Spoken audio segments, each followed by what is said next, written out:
talk about your receivers today, kind of how they stepped up in big situations? They did great. Definitely in third down situations. Just converting first downs, getting open and making plays. So I did great. DP showed a lot.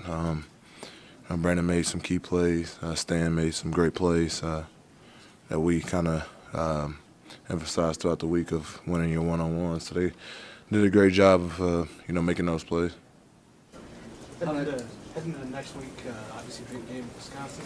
Sounds like maybe you might get your roommate back. Is that a big deal? When you guys been talking back and forth about that? Is it going to be a big deal if you were able to get back and get a little bit of energy between you two? It'd be a great feeling to get them back. It opens up our playbook a little bit more.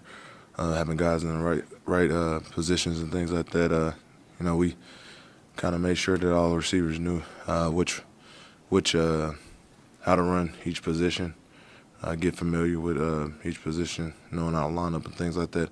Getting them back just creates another threat on the receiving core. Just getting them back and being able to get out there and be another threat for our offense. But we're gonna look at it like any other week, just making sure that we take our time of preparing and things like that, and just getting ready for a great game and away game. Do you think you guys at some level can use a top 10 test? Not nothing against the other teams that you played in recent weeks, but I mean, are you ready for a team that's ranked in the top 10? Maybe just to kind of test yourselves against that. Yeah, it's on our schedule, so we got to play it regardless. So it's any other team. Like I said, we got to play Ohio State, got to play Iowa, and we got to play Wisconsin away. Those are going to be tough road games, and we've played some tough teams in road games. Just got to make sure that we prepare the right way. If there was a thing that you think you could improve upon going into that game, is there one or two things that you really want to sharpen up over the course of the week? Everything. Tommy, you scored on 3 straight possessions there in the third and fourth quarter. What started clicking there on offense for this team? Just guys making plays.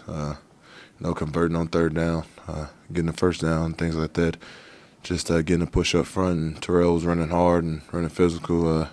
Got loose a few times, and just opened up a lot for us. Definitely establishing a running game. Definitely in those 3 drives of being able to have a lot of guys, create holes for Terrell and Sam and Stan and all those guys making plays, and Zoe making plays out wide.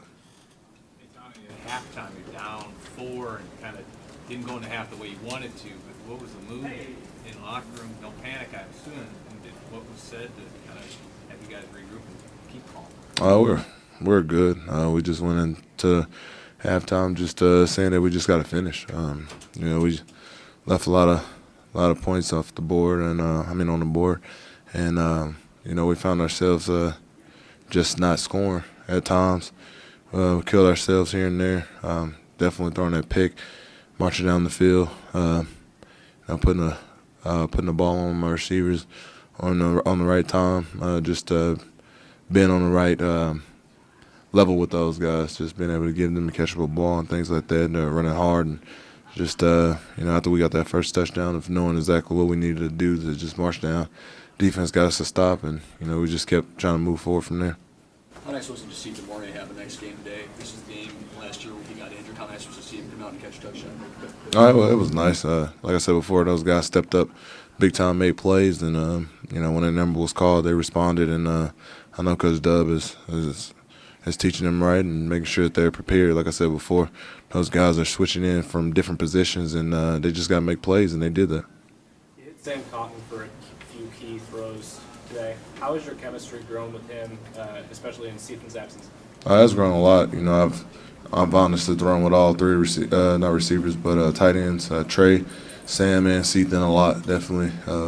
With those guys switching from Y to H and things like that, just getting out there and making plays. And, once you get the ball in that guy's hand, he's a big body guy. I think he caught it 3-4 yards short of the first down and drug a couple of guys and got us to 3rd and 1. So, that's one of the key things of just getting that ball in those guys' hands, definitely having a big body and having a safety cover those guys.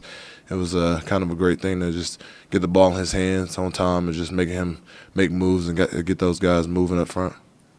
Tommy, when it was 17-14 late in the third, you had a 3rd and 16 from your own 12. I think you hit Brandon for about 24 on that. You remember that play? I Yeah. guess, what it was, and how critical that one was, keeping that, you scored on that drive and kind of got some distance. You know, they sent pressure on that. You know, they were stressing about just you know, knowing where the chains were. We ran that play a couple times, and you know, just had to slide a little bit in the pocket and just deliver a ball. Like I said, those guys made plays definitely on 3rd and 18, 3rd and 16. Brandon made a great play of catching the ball and getting north and south real quick and just converting on the first down. Sorry if you're asked this, but top 10 matchup probably this week with Wisconsin. I mean, how do you feel just about how ready you are for that and where you're at? We're ready for anything. You know, we got Wisconsin and Ohio State and plenty more teams after that. We just got to treat it like any other week. We don't look at it as being a big game. It's any other game. You know, we prepare each week to win. So, you know, we're going to prepare as much as we can and go out and try to get a win.